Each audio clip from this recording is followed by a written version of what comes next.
दृष्टि आईएएस के audio article programme में एक बार फिर से आपका स्वागत है। मेरा नाम है सपना कुशवाहा। आज का हमारा आर्टिकल भारतीय राज्य व्यवस्था के महत्वपूर्ण भाग भारत के एकीकरण से संबंधित है। यूपीएससी की प्रारंभिक और मुख्य दोनों परीक्षाओं में इस भाग से प्रश्न पूछे जाते रहे हैं। यह आर्टिकल आपके उत्तर लेखन की गुणवत्ता बढ़ाने में सहायता करेगा। यह ऑडियो आर्टिकल सामान्य अध्ययन प्रश्न पत्र 2 के राज्य व्यवस्था खंड से जुड़ा है। तो आइए आर्टिकल की शुरुआत करते हैं।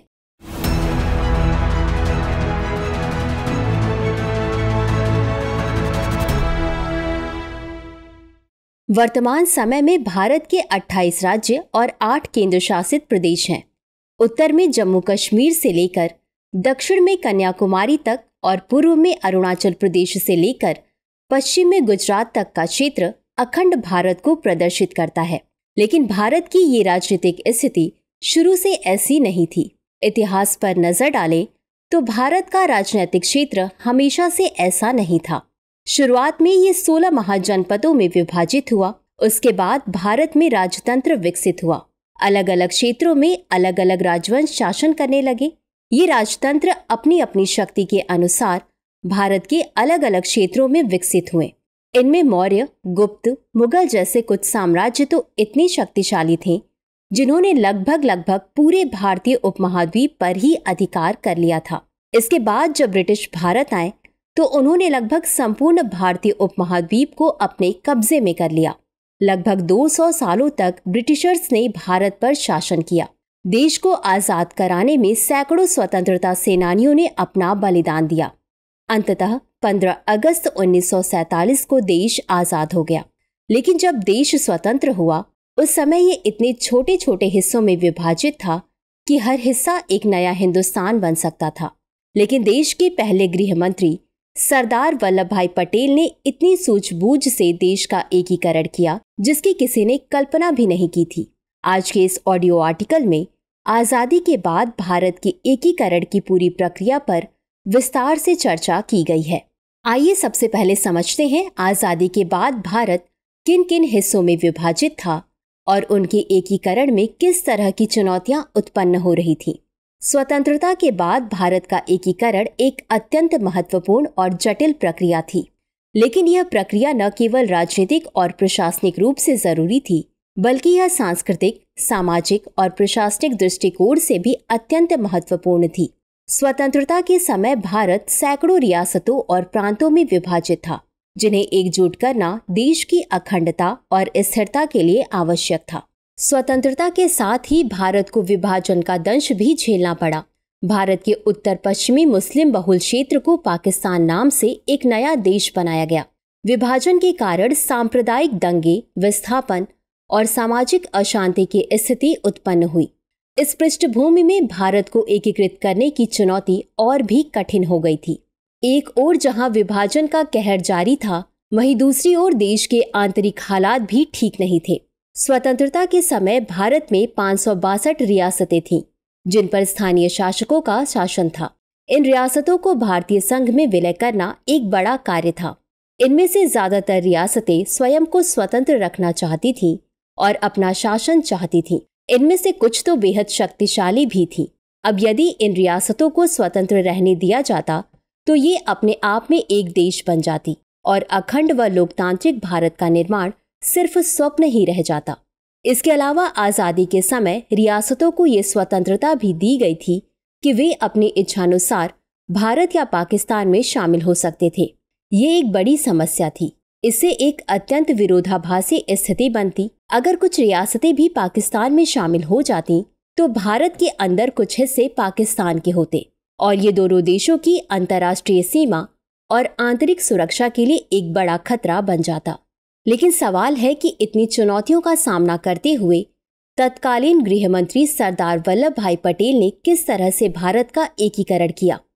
हालांकि इन रियासतों का एकीकरण करना, विशेष रूप से उन्हें भारत में सम्मिलित होने के लिए राजी करना, किसी चुनौती से कम नहीं था। लेकिन सरदार पटेल ने यहाँ अपनी राजनीतिक कुशलता का परिचय दिया और एक सही रणनीति अपनाकर लगभग सभी रियासतों को भारत में सम्मिलित होने के लिए राजी कर लिया। सरदार पटेल ने भारतीय रियासतों को भारतीय संघ में विलय करने के लिए दो प्रमुख तरीकों का उपयोग किया, उपकरण हस्तांतरण और विलय पत्र। उन्होंने रियासतों के शासकों को भारतीय संघ में शामिल होने के लिए राजी किया। उन्होंने रियासत के शासकों को यह विश्वास दिलाया कि उनके विशेषाधिकार और सम्मान को बनाए रखा जाएगा। इस तरह से तत्कालीन गृह मंत्री सरदार पटेल 559 रियासतों का भारत में विलय करने पर सफल हो गए। अब शेष बची थी 3 रियासतें, जूनागढ़, हैदराबाद और कश्मीर। इन तीनों रियासतों को भारत में शामिल करने के लिए साम, दाम, दंड और भेद की नीति अपनाई गई। जूनागढ़ और हैदराबाद 2 प्रमुख रियासतें थीं, जिनका विलय करना मुश्किल काम था।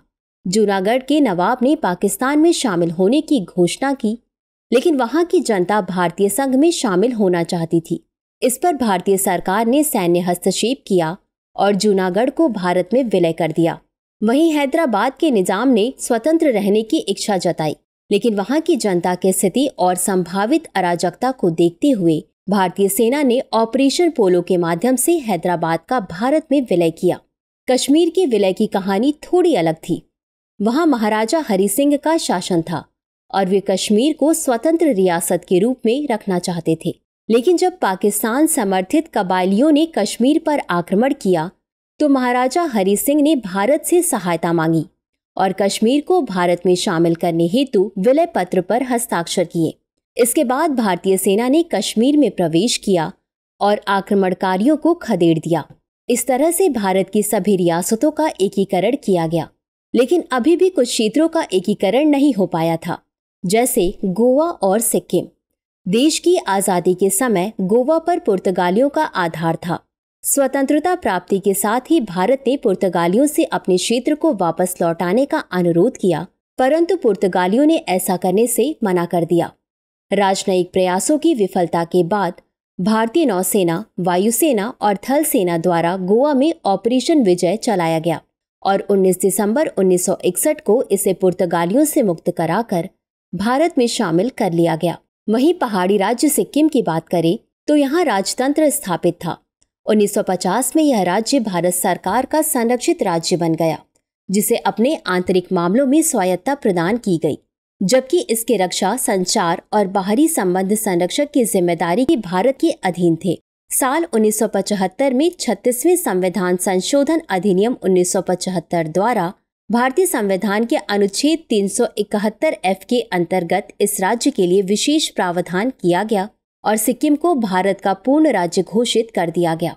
लेकिन सवाल है कि भारत के एकीकरण की दूरगामी परिणाम क्या हुए। राष्ट्रीय एकता और अखंडता के लिए रियासतों और भारत की अंतर्राष्ट्रीय सीमा के पास स्थित स्वतंत्र राज्यों का भारत में शामिल होना जरूरी था। एकीकरण के परिणाम स्वरूप एक मजबूत और अखंड राष्ट्र के रूप में भारत का गठन हुआ। साथ ही इससे देश की आंतरिक सुरक्षा को भी मजबूती मिली। एकीकृत भारत ने आर्थिक और सामाजिक विकास के लिए ठोस नींव प्रदान की। सरकार ने विभिन्न क्षेत्रों के विकास के लिए नीतियां बनाई, जिससे समाज के सभी वर्गों को लाभ मिला। रियासतों के एकीकरण के बाद ही भारत में पूर्ण लोकतंत्र की नींव रखी जा सकती थी। संविधान के माध्यम से भारत में लोकतांत्रिक व्यवस्था की स्थापना हुई, जिससे नागरिकों को मौलिक अधिकार और स्वतंत्रता प्रदान की। यह भारतीय लोकतंत्र की सफलता का आधार बना। साथ ही भारत की प्रशासनिक गुणवत्ता पर भी इसका असर पड़ा। रियासतों और विभिन्न क्षेत्रों के एकीकरण के बाद देश के आंतरिक प्रशासन का क्रियान्वयन सुचारू रूप से होने लगा।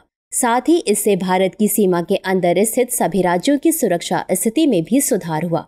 तो चलिए अब देखते हैं आगे की राह। स्वतंत्रता के बाद भारत का एकीकरण एक ऐतिहासिक प्रक्रिया थी, जिसने भारत को एक मजबूत और अखंड राष्ट्र के रूप में स्थापित किया। वर्तमान भारत को गढ़ने में रियासतों और प्रांतों का एकीकरण एक मील का पत्थर साबित हुआ। इस प्रक्रिया ने न केवल राजनीतिक और प्रशासनिक चुनौतियों का समाधान किया, बल्कि सांस्कृतिक और सामाजिक विविधता को भी सहेजा। सरदार वल्लभ भाई पटेल की दृढ़ता, राजनीतिक कुशलता और दूरदर्शिता ने इस असंभव कार्य को संभव बनाया। आज एकीकृत भारत विश्व के सबसे बड़े लोकतंत्र के रूप में अपनी पहचान बनाए हुए है। इसका श्रेय उस दूरदर्शी दृष्टिकोण को जाता है जिसने भारत को एकजुट और सशक्त बनाया। चर्चा को विराम देते हुए नोट करते हैं आज का सवाल। सरदार वल्लभ भाई पटेल की भारत की रियासतों के एकीकरण में क्या भूमिका थी? उनके प्रयासों और रणनीतियों की विवेचना करें। तो व्यूवर्स, आज के लिए बस इतना ही। मिलते हैं अगले एपिसोड में किसी नए टॉपिक के साथ। तब तक के लिए धन्यवाद। डियर व्यूअर्स, अपने एग्जाम की तैयारी को और बेहतर करने के लिए हमारे चैनल को लाइक, शेयर और सब्सक्राइब करना न भूलें।